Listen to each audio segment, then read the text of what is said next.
Naintindihan niyo ba ako, class? Ang isang produkto ay nagdodota sa isang laruan. Ang isa naman produkto, example, nag-computer ka mo. Tapos, antes mag-run out, dapat ang saksakan ay gabuton ninyo. Example, ito. Ito, class. Are. Dapat, example, nakasaksak sa dire, nakasaksak di sa. Ka-computer ka, gamamo na, bla bla bla. Gampang ka dota. Antes mag-run out or maghaling ka, dapat kwaon mo ginamo sina. Akong hindi, patay ka. Malupok na. Tapos, pre. No. Pre. Anong chismoso?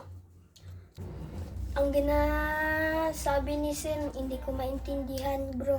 Totoo nga, bro. Oo nga rin, bro. Ang sinasabi, kung andyan ka sa bahay or andyan ka sa computer, hindi ko maintindihan doon. Anong sinasabi ni Sir? O kada din, pre, hindi ko man maintindihan. So, class, naintindihan mo ba ako? Oo. Sino nag-iingay dyan? Sino nag-iingay? Hipos lang kayo, pre. Oh, pre, hipos lang. Timing lang kayo. Ako po, ma'am. Kilala ko. Sino yan, Daisy? Tuturo mo sa akin kung sino. At Sir, si Mark at si Jan po, sir. Si Mark at si Jan? Lintek na mga bata. Mark, Jan, to guidance office now. Hi! Lintek na bata kayo? Ang kapoy-kapoy ang bigat-bigat ang akin headphones. Lintik kayo. Wala kayong may natutunan sa akin? Ubra lang kayong nagsiselfon dyan at nagkwikwentuhan. At nagtutula pa kayo ng hindi nyo ako na-intindihan. Sir, hindi ko na po ulitin. Sir, hindi ko na po ulitin. Sumunod kayo sa akin. Ipapag-guidance ko kayo at ipapatawag ko ang mga magulang ninyo. Let's go. Papa, sir. Manong Dodo, matulad ko ni Papa, sir. Puging akong alagi. Uy!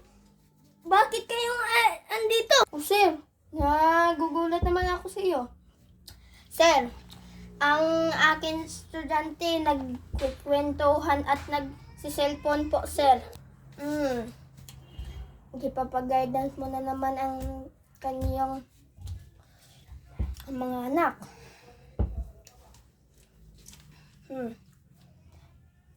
Mga bata, kayong dalawa.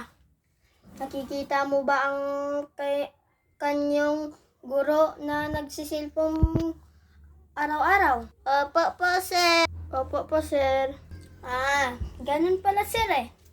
Ikaw, nagsiselfon ka. Hayaan mo magsiselfon ang anak mo. Kasi ikaw, wala kang pinag-aralan ng college. Hayaan mo. Hindi ikaw ang nag-guidance dito. Papulis kita. Wag po, sir. Wag mo akong papulisin. Ang akin pinapupulis ay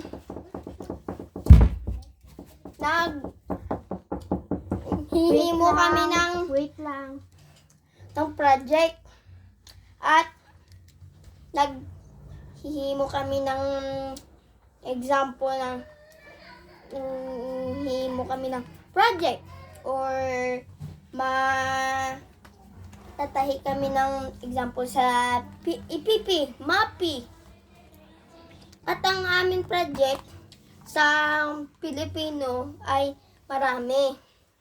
At may 20,000 words pa kami. Ganun pala. Anong sinabi mo sa mga anak mo? Ang sabi ko po ay magbigat naman to.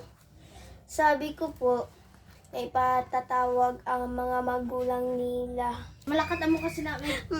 Sir, sasama ko na lang po bukas si mama at si daddy. Tatawag ko naman bukas si mami at si daddy. At si kuya at si sister. Sigurado bukas, umaga pa lang at sa recess nyo, tatawagin ang mga magulang nyo. Istoryahin ko. O sige po, sir. Sige po, sir. Sir, pwede kaya hiram ng headphones mo? Ito ba akong headphones? Ito. Masisirang headphones ko Akin na to. Hindi ko na isusuli sa'yo. Kaya pala, dito ka ineskwela ng mga magulang mo kasi ang iyong ugali naglalabas na Hindi ako ineskwela ng mama ko para dito. Para mag-aral mabuti.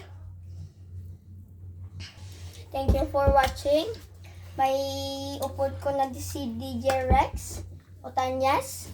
Kilala mo nyo man to. Siya ang akin assistant sa pagbibideo ngayong taon. Thank you, Ged, sa pagtatapos.